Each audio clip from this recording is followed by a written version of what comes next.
How's that one? This is amazing. I was just reeling in my line to change the fly, and I caught another fish.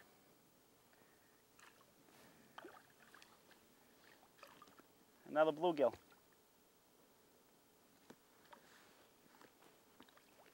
Amazing. Very aggressive. I love fishing in the month of September.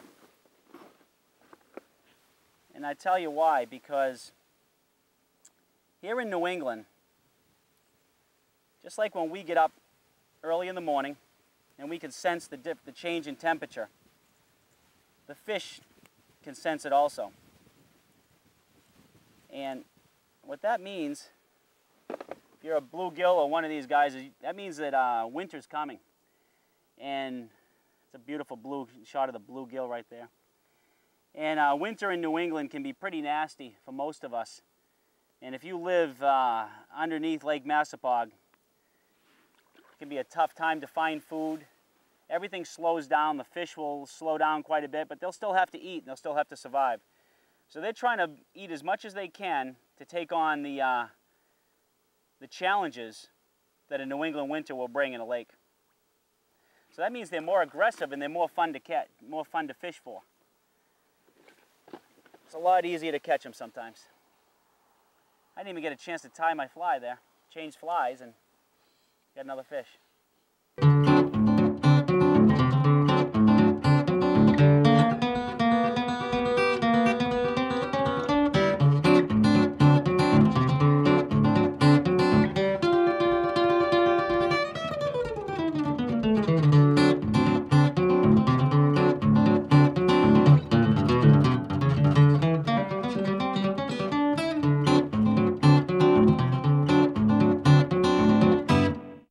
I was able to get 4 different species of fish, 4 of the 13 species, here in the southern cove of Lake Massapoag. It's a very warm cove. It's still pretty warm, high temperature for some of the larger fish. The best time to catch some of those big bass, both smallmouth and largemouth, is in the nighttime. I'm going to try to come back and see if I can get a big largemouth or a smallmouth at night in the next few days. This southern cove is also very shallow. Massapoag Lake really isn't a deep lake. The deepest part is about 45 feet in the middle. It's one big trench out there. That's a great place to fish if you can find that one spot. This time of year, early fall, late summer, that's where all the fish, some of the bigger fish are going. There's also a big ledge there and there's tons of crayfish that live in the ledge. And a crayfish is a real important part of the fish's diet here in Massapoag. The average depth of Massapoag is about 13 feet deep, so that's great for fishing. It's great to get in here with a float tube or a canoe. One of the great things about Lake Massapoag is there's a limitation on the amount of horsepower you can bring into the lake, which really cuts down the serious boat traffic and the high-speed jet skis. It's interesting that we just had one of the driest months of August on record. And this lake is still doing pretty good. It's low for sure, but there's still nice and clean, plenty of good fish, and there's no smell. When I moved here to Sharon 15 years ago, I remember coming down to the lake. I was very excited because it was a lake and I was going to be able to buy a house near a big body of water that I could fish. But the lake was not doing well at that time. I remember coming down to the lake and it was a horrible odor. It was basically a fish kill. Many of the species were dying, rotting on the shore, and it was very unhealthy. At that time, right around 1992, the Lake Management Committee was formed. And the Lake Management Committee in Sharon has done a great job managing this lake. There are 6 members. The chairman of the Lake Management Committee is Cliff Towner.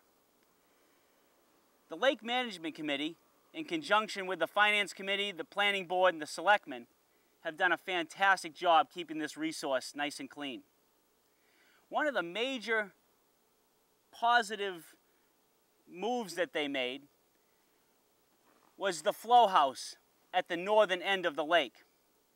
let's go take a look at that flow house, and I'll explain to you exactly how it works and exactly why the design of that house is doing great things for Lake Massapoag.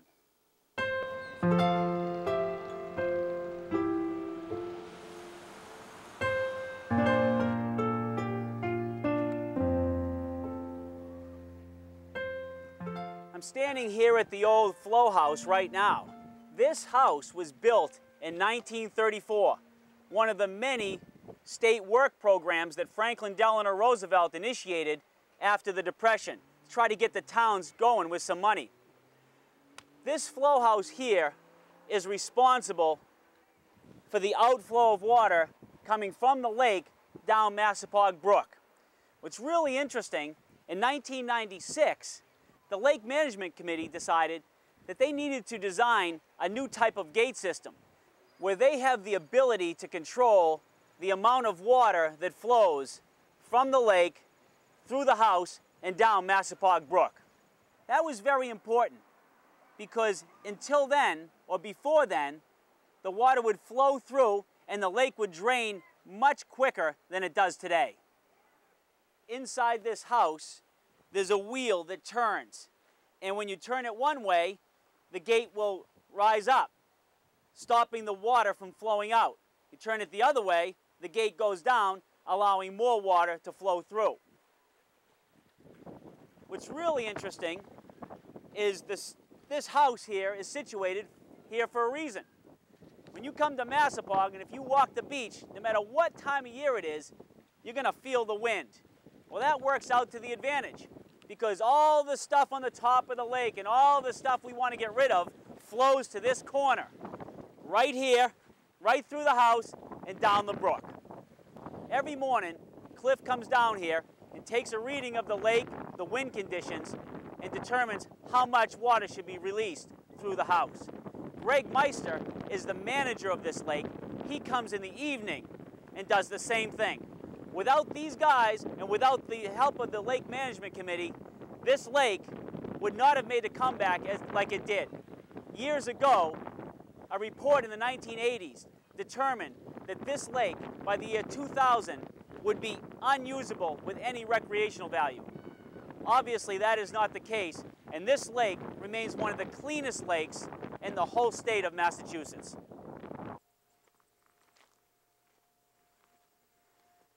The Massachusetts Department of Fish and Game has taken a great interest in Lake Massapoag. A few years ago, they put in 6 structures at different areas around the lake. The structures provide protection and cover for the little fish. The bigger fish come to eat the little fish.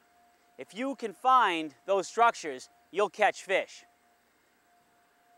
There are many other places that have natural structure also throughout Massapoag, so it's not the only place to fish, but if you are lucky enough to stumble upon one of those great structures, you'll do very well.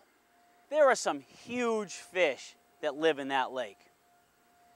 Many years ago, when the state was working with the Lake Management Committee, trying to develop Lake Massapoag into a top-notch fishery, they did some experiments where they were able to see what kind of fish lived there. And we know for a fact that 2 pickerel, eastern chain pickerel, over 10 pounds were found in that lake and let go. It's a tremendous lake. Another program that the state has worked on is the tiger muskie program. A few years ago, the state put in 6,000 small tiger muskie. That small tiger muskie has the potential to grow to a fish that's over 40 inches long. It's a great fish for sport. It's the largest member of the pike family, and trust me when I tell you, if you're out here on a calm summer night and your surface lure is slowly coming across the top of the water, and all of a sudden one of these 40-inch fish decide to eat your surface lure for dinner, your attitude will be changed 100% about fishing in Lake Massapoag.